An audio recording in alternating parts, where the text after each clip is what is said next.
बिस्मिल्लाहिर्रहमानिर्रहीम। आज का हमारा टॉपिक है स्टेशनरी वेव्स।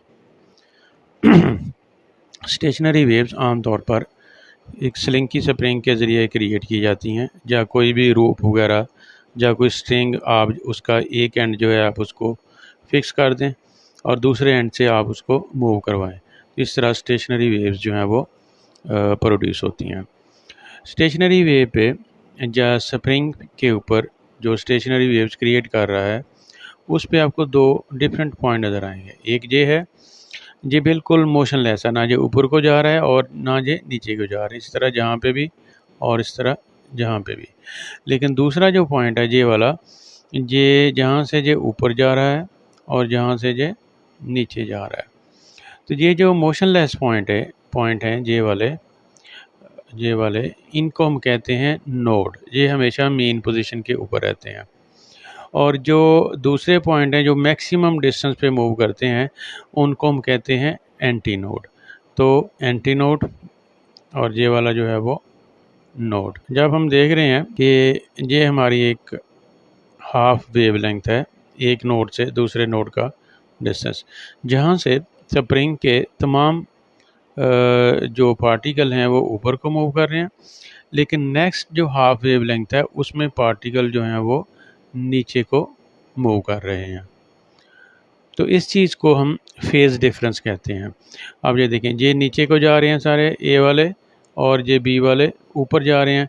इट मीन्स कि इनके दरमियान में जो फेज़ डिफरेंस है वो 180 डिग्री का है और ये मेन पोजीशन से मैक्सिमम डिस्टेंस जो है इसको हम कहते हैं। अब हम बात करते हैं सुपरपोजिशन ऑफ स्टेशनरी वेव्स की। तो ये हमारे सामने दो वेव्स हैं, मैं इसको थोड़ा सा जूम करता हूँ। ये एक वेव हमारी जो है वो ये जहाँ पे दो वेव्स हैं, एक ग्रीन कलर की है और एक जो है वो ब्लू कलर की है। लेट्स सपोज कि एक वेव लेफ़्ट साइड से मूव करना शुरू करती है और 0 सेकंड पे, और दूसरी वेव उसी टाइम राइट साइड से मूव करना शुरू करती है। अब देखा जाएगा कि दोनों के पार्टिकल एक ही डायरेक्शन में मूव कर रहे हैं, एक का क्रस्ट दूसरी की क्रस्ट के ऊपर आ रहा है। तो इस तरह ये कंस्ट्रक्टिव इंटरफेरेंस क्रिएट करेंगे जब दोनों में जो पाथ डिफरेंस है वो 0 है, क्योंकि दोनों एक ही टाइम पे स्टार्ट हुई हैं। इसको हम जहाँ ज़्यादा क्लियर देख सकते हैं कि ये दोनों वेव जा रही हैं, एक ब्लू है और एक रेड है, और ये ग्रीन वाली जो है, ये वाली जो ग्रीन है ये इनकी जो है वो रिजल्टेंट वेव है। और इसके बाद जहाँ पे अगर हम देखें तो रेड जब स्टार्ट हो रही है और जब ग्रीन जो है वो स्टार्ट हो रही है, तो ग्रीन स्टार्ट हुई है। जो इसका टाइम पीरियड था, पहले मैं आपको ये बता दूं कि टाइम पीरियड है एक कंप्लीट साइकिल कंप्लीट होने के लिए, जो टाइम यहाँ से लेके यहाँ तक, ये इसका पूरा कैपिटल टाइम पीरियड है। और जहाँ तक ये हाफ है T/2, और जहाँ ये T/4। और इसी तरह अगर हम इसको देखें नेक्स्ट पॉइंट में यहाँ पे, तो T/4 से ये ग्रीन वाली स्टार्ट हुई और T/4 से ये वाली जो है रेड वाली स्टार्ट हुई। तो टोटल जो इनमें डिफरेंस है वो T/4 प्लस T/4, तो वो हो गया T/2 का। तो T/2 का डिफरेंस होने की वजह से ये टोटली आउट ऑफ फेज़ हो गई और ये 180 डिग्री का फेज़ डिफरेंस इनके बीच में बन गया। और ये देखें, ये अगर ब्लू ऊपर जा रही है तो एन उसी टाइम पे रेड जो है वो नीचे जा रही है, बिकॉज ऑफ T/2 जो है उनका फेज़ डिफरेंस है। तो इस तरह क्या हुआ कि एक का जो क्रस्ट है दूसरी की ट्रफ के ऊपर आ गया। तो इस तरह होने से ये हुआ कि दोनों ने एक दूसरे का इफेक्ट जो था वो कैंसिल कर दिया और उनकी जो रिजल्टेंट वेव है वो बिल्कुल स्ट्रेट लाइन, ये देखें ये ग्रीन कलर की जो स्ट्रेट लाइन है, स्ट्रेट लाइन बन गई है, यानी उसका एम्पलीट्यूड जो है वो बिल्कुल ज़ीरो हो गया। उसके बाद नेक्स्ट पॉइंट में हम देखते हैं कि ये वाली जो ग्रीन वाली है ये स्टार्ट हुई है T/2 से, यानी अगर हम शुरू वाली देखें तो ये अब जहाँ से स्टार्ट हुई है, इसी तरह ये वाली जहाँ से स्टार्ट होगी। तो अब इनमें जो पाथ डिफरेंस है वो T/2 प्लस T/2, तो ये हो गया टी के इक्वल। तो अगेन पाथ डिफरेंस जो है या तो अगर ज़ीरो है तब भी कंस्ट्रक्टिव इंटरफेरेंस होगा, और अगर एक टाइम पीरियड के इक्वल है तो तब भी कंस्ट्रक्टिव इंटरफेरेंस होगा। तो अभी देखें कि इनकी जो रिजल्टेंट वेव है वो ये है, ये वाली। लेकिन इसका जो जो ज़ीरो पे क्रिएट हुई थी जहाँ पे, इसमें और उस रिजल्टेंट में 180 डिग्री का फेज डिफरेंस है, कि वो ऊपर को जा रही थी, जहाँ जिस एरिया में वो ऊपर जा रही थी, और ये वाली जो है ये नीचे जा रही है। उसके बाद अगेन हम देखते हैं 3/4/T से ये स्टार्ट हुई, और वो भी ये भी 3/4/T से स्टार्ट हुई, तो अगेन डिस्ट्रक्टिव इंटरफेरेंस है, और जो रिजल्टेंट है वो बिल्कुल स्ट्रेट लाइन है, नो एम्पलीट्यूड। ओके, जब टी पाथ डिफरेंस होगा इधर भी और इधर भी, तो इस पे हम पहले ही बात कर चुके हैं, तो अगेन कंस्ट्रक्टिव इंटरफेरेंस होगा, और एक का क्रस्ट दूसरी के क्रस्ट के ऊपर और एक का ट्रफ दूसरी की ट्रफ के ऊपर होगा। ये है डिस्ट्रक्टिव इंटरफेरेंस में जो पाथ डिफरेंस है, जो फेज डिफरेंस है वो 180 डिग्री है, और जो पाथ डिफरेंस है वो λ/2 है। ये शो किया हुआ है कि जब टाइम ज़ीरो होगा या टी होगा या टी का कोई मल्टीपल होगा, तो उस वक्त आपका जो पार्टिकल्स हैं वो ऊपर जा रहे होंगे, और इस तरह इधर के भी पार्टिकल जो हैं वो ऊपर जा रहे होंगे, तो उस वक्त कंस्ट्रक्टिव इंटरफेरेंस बनेगा। और जब 3T/4 या T/4 होगा, तो उस वक्त जो है वो डिस्ट्रक्टिव इंटरफेरेंस बनेगा। तो स्टेशनरी वेव और प्रोग्रेसिव वेव्स के दरमियान में जो मेन डिफरेंस है वो ये है कि दोनों की वेवलेंथ होती है, दोनों की फ्रीक्वेंसी भी होती है, लेकिन प्रोग्रेसिव वेव्स की स्पीड होती है और स्टेशनरी वेव्स की स्पीड नहीं होती। अब हम बात करते हैं कि स्टेशनरी वेव्स और म्यूज़िकल इंस्ट्रूमेंट जो है वो किस तरह काम करते हैं। जब एक गिटार जो है उसकी स्ट्रिंग को दरमियान में से टच किया जाता है तो वो वाइब्रेट करती है, और एक एंटी नोड जो है वो क्रिएट करती है मिडल में, बिल्कुल जैसे ये है, ये वाला एंटी नोड है और इसके दो नोड्स हैं। तो इसकी जो वेवलेंथ है वो है λ/2। तो इसकी गिटार की जो स्ट्रिंग है उसकी जितनी भी लेंथ होगी वो λ/2 के इक्वल हो जाएगी, और लैम्डा जो है वो हो जाएगा 2L के इक्वल। तो इसको हम फंडामेंटल मोड ऑफ वाइब्रेशन कहते हैं। फंडामेंटल फ्रीक्वेंसी, ये मिनिमम फ्रीक्वेंसी होती है किसी भी स्टैंडिंग वेव की एक गिवन सिस्टम के लिए। अब हम दोबारा उसी पे बात करते हैं कि जब हमने इसको एक मिडल सेंटर पॉइंट से टच किया तो उसके अंदर एक एंटी नोड और दो नोड क्रिएट हो गए, और उसकी जो लेंथ थी वो λ/2 के इक्वल थी, और इस तरह लैम्डा जो है वो 2L के इक्वल हो गया। तो इस फ्रीक्वेंसी को हम कहते हैं ये फंडामेंटल फ्रीक्वेंसी है। अच्छा, उसके बाद अगर हम इसको दो डिफरेंट जगह से टच करते हैं, जहाँ से और जहाँ से, तो इसमें दो एंटी नोड और तीन नोड जो हैं वो पैदा होंगे। तो इस दफ़ा हमारी जो हाफ वेवलेंथ होगी वो ये होगी λ/2, और हाफ वेवलेंथ जो है वो ये होगी λ/2। अगर हम इनको ऐड करें तो जो लैम्डा बनता है, और लैम्डा हमारा जो है वो टोटल लेंथ के इक्वल होगा।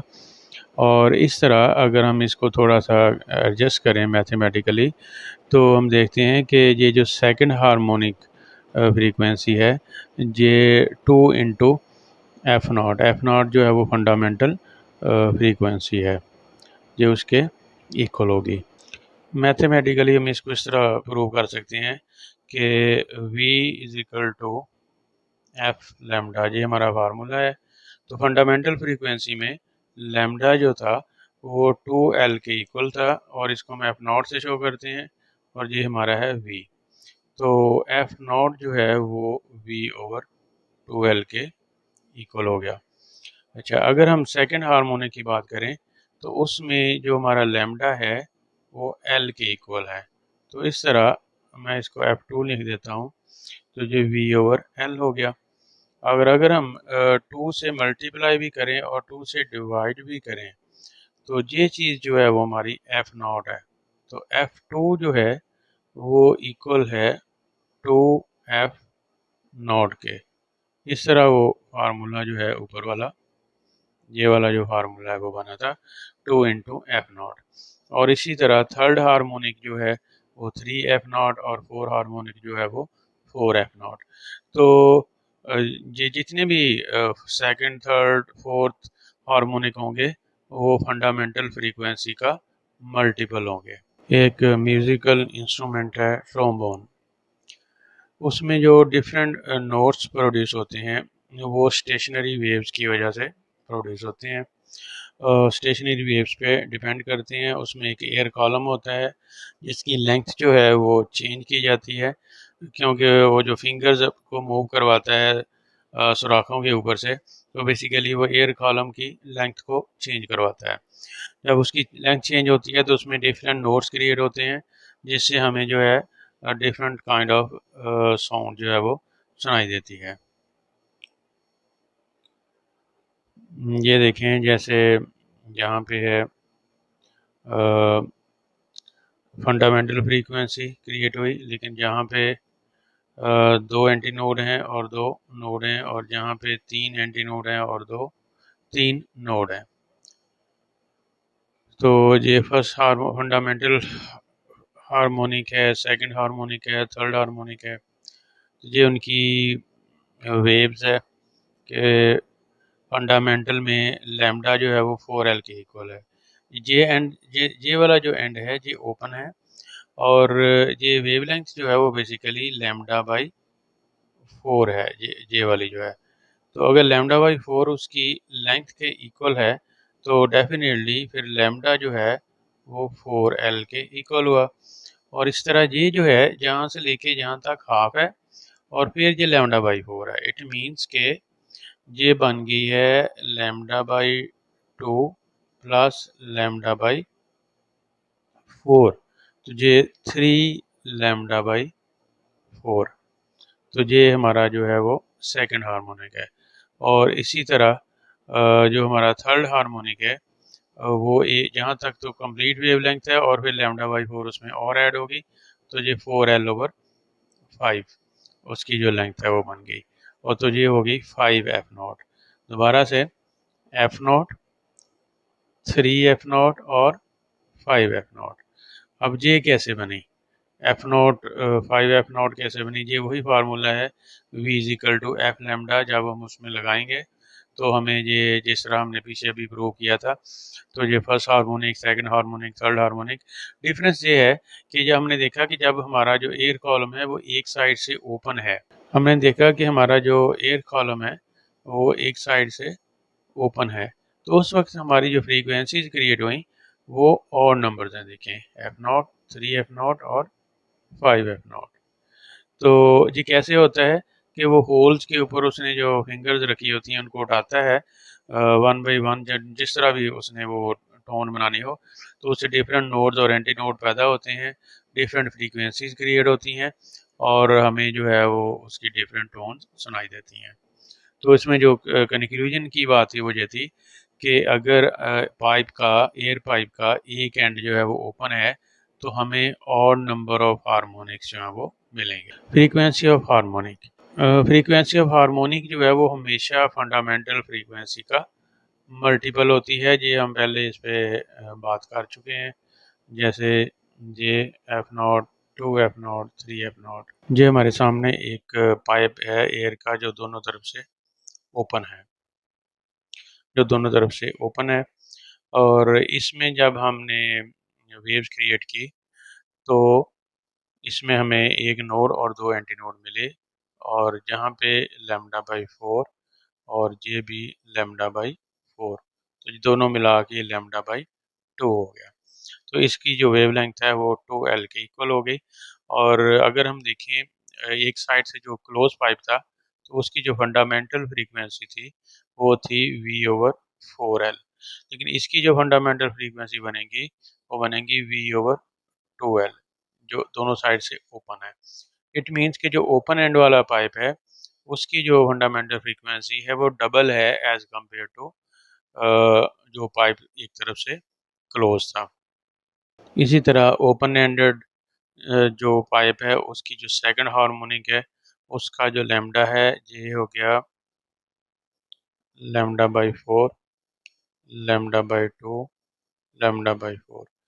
तो इसमें 2 नोड और 3 एंटी नोड जो है वो क्रिएट हुए। तो इसका जो एल है वो सारा मिला के सारी वेवलेंथ, तो वेवलेंथ एल की इक्वल हो गई। तो इसकी जो फंडामेंटल फ्रीक्वेंसी बनेगी वो होगी V/L F2। तो ये जो फ्रीक्वेंसी है F2 वो इसकी फंडामेंटल फ्रीक्वेंसी का डबल है। ओपन एंडेड पाइप जो है उसकी फंडामेंटल फ्रीक्वेंसी का डबल है। अगर एक तरफ से क्लोज वाले पाइप की बात करेंगे तो ये उसका 4 टाइम होगा। और इसी तरह अगर हम इसमें 1 2 3 नोड और 4 एंटी नोड क्रिएट करेंगे तो उसकी जो वेवलेंथ है L जो है वो 3 लैम्डा 3/2 के इक्वल हो जाएगी और लैम्डा 3 2L/3 के इक्वल हो जाएगा। तो इसकी जो फंडामेंटल फ्रीक्वेंसी बनेगी इसकी जो फ्रीक्वेंसी बनेगी वो होगी 3 इंटू फंडामेंटल फ्रीक्वेंसी। तो जो हमारा ओपन एंड पाइप है उसमें ये कंडीशन नहीं है कि सारी की सारी ऑड ही फ्रीक्वेंसीज क्रिएट होंगी। इसमें ऑड भी और इवन नंबर भी दोनों ही फंडामेंटल फ्रीक्वेंसी का मल्टीपल होंगे। जबकि एक तरफ से क्लोज पाइप जो है उसकी जो फ्रीक्वेंसीज होंगी वो सिर्फ odd number multiple of odd number होगा फंडामेंटल फ्रीक्वेंसी का।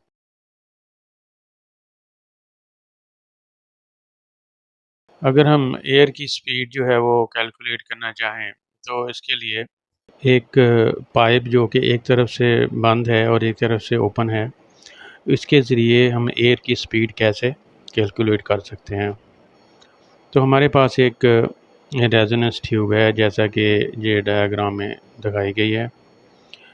इसमें ये आप देख रहे हैं कि जहाँ तक वाटर लेवल है और इसके ऊपर एक एयर कॉलम है। ये कॉलम जो है पानी में डिप है, इसलिए इसका ये वाला एंड जो है समझें कि वो क्लोज हो गया। तो जब हम इसमें इसके पास ट्यूनिंग फोक लेकर आएंगे तो ट्यूनिंग फोक जो है वो इसमें वेव स्टेशनरी वेव जो है वो क्रिएट करेगा। तो एयर जो है उसके अंदर ये एक नोड और एक एंटी नोड क्रिएट करेगी। ओपन एंड की तरफ एंटी नोड होगा और क्लोज एंड की तरफ जो है वो नोड क्रिएट होगा और ये लैम्डा बाई 4 के इक्वल होगा। और ये जो एल नॉट है ये वाली, ये इसकी लेंथ है जिस जो कि एम्प्टी है। और ये सी क्या चीज़ है, सी बेसिकली उस पाइप से बाहर थोड़ी सी लेंथ है जहाँ पे एयर का जो कॉलम है वो अपना anti node maximum anti node जो है वो कंप्लीट करता है। तो जब हम इसकी लेंथ लेंगे तो हम लैम्डा बाई 4 को लिखेंगे equal to L not plus C correction के लिए। उसके बाद हम जो करेंगे कि हम पाइप को थोड़ा सा ऊपर खींच लेंगे। जब ऊपर खींचेंगे तो उसकी लेंथ जो है वो इंक्रीज़ होगी। जब उसकी लेंथ इंक्रीज़ होगी तो ट्यूनिंग फोक उसी डिस्टेंस पे है तो उसके अंदर 1 2 नोट्स 1 2 और 2 एंटी नोट्स क्रिएट होंगे। क्योंकि ये पाइप एक तरफ से क्लोज है इसलिए इसमें सिर्फ ऑड नंबर मल्टीपल जो है वो फंडामेंटल फ्रीक्वेंसी के क्रिएट होंगे। यानी 3 लैम्डा बाई 4 जो है वो इसकी वेवलेंथ होगी जो कि इक्वल होगी एल नॉट जो नई लेंथ है और ये सी जो है उसकी करेक्शन है। उसके बाद हम जो करेंगे कि हम ये जो हमारी इक्वेशन नंबर 2 है ये वाली, इसमें से इक्वेशन नंबर 1 ये वाली जो है इसको माइनस करेंगे तो हमारे पास लेफ़्ट साइड पे आ जाएगा लैम्डा बाई 2 और राइट साइड पे सी कैंसिल हो जाएगा और ये आई या L1 माइनस L0 आ जाएगा। तो अगर हम इस 2 को राइट साइड पे ले जाएं तो ये हमारे पास lambda is equal to 2L1 minus L0 आ जाएगा। तो जब हम इसको फार्मूला में लगाएंगे तो v is equal to F lambda, तो लैम्डा की जगह पे हम ये इसकी वैल्यू लगा देंगे जे वाली। तो इस तरह हमारे पास जो फार्मूला बन जाएगा, तो हम एयर की स्पीड जो है वो कैलकुलेट कर लेंगे।